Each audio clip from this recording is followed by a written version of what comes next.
Assalamualaikum warahmatullahi wabarakatuh.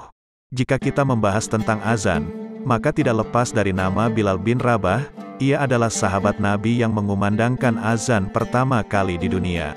Azan adalah panggilan ibadah bagi umat Islam sebagai pertanda telah masuknya waktu untuk menjalankan sholat.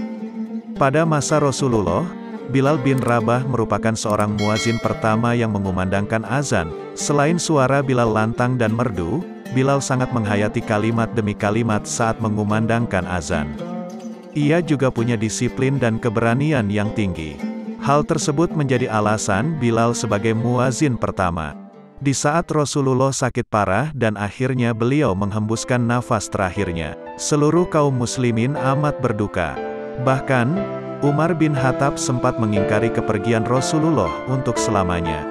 Hingga Abu Bakar tiba menenangkannya dan menjelaskan, Rasulnya pun akan merasakan maut sebagaimana diisyaratkan di dalam Al-Quran.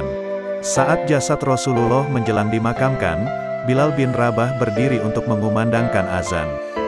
Tiba di lafaz, Asyhadu anna Muhammadar Rasulullah, aku bersaksi bahwa Muhammad adalah utusan Allah, suaranya terbata-bata. Kesedihan menguasai dirinya, segenap kaum muslim pun menangis. Mereka menyadari, sosok mulia yang teramat dicintai itu telah meninggal dunia. Siapapun muslim yang mendengarkannya, juga akan turut terbawa suasana duka. Terkenang lagi bagaimana ketika Rasulullah masih hidup di tengah kaum muslimin.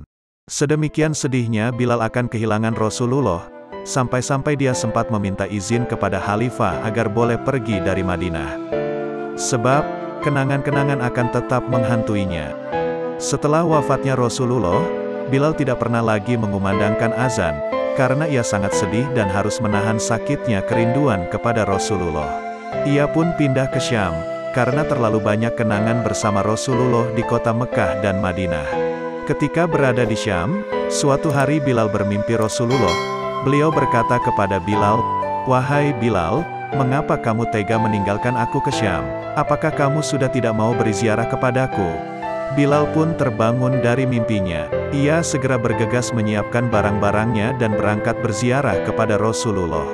Ketika sampai ke makam Nabi, Bilal langsung menangis karena ingatannya kepada Rasulullah terulang kembali. Seusai berziarah, Bilal mendatangi cucu Rasulullah yakni Hasan dan Husain.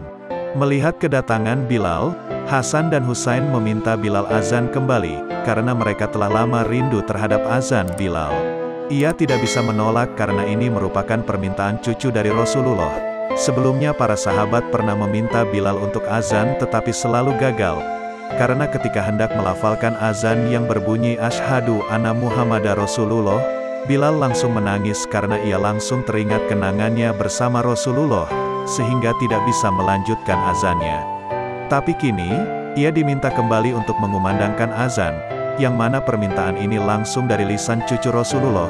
Tak bisa menolak, Bilal pun mencoba kembali mengumandangkan. Perlahan ia pergi ke halaman masjid dan berdiri untuk mengumandangkan azan. Di saat Bilal mengumandangkan, betapa dahsyatnya suara Bilal.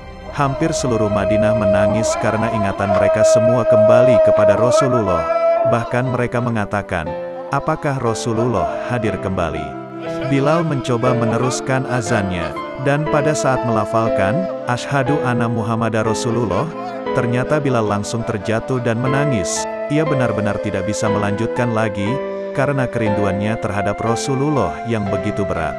Dan hari itu adalah azan pertama dan terakhir bagi Bilal setelah Rasulullah wafat. Azan yang tidak bisa diselesaikan karena isakan tangis rindu kepada sosok Rasulullah.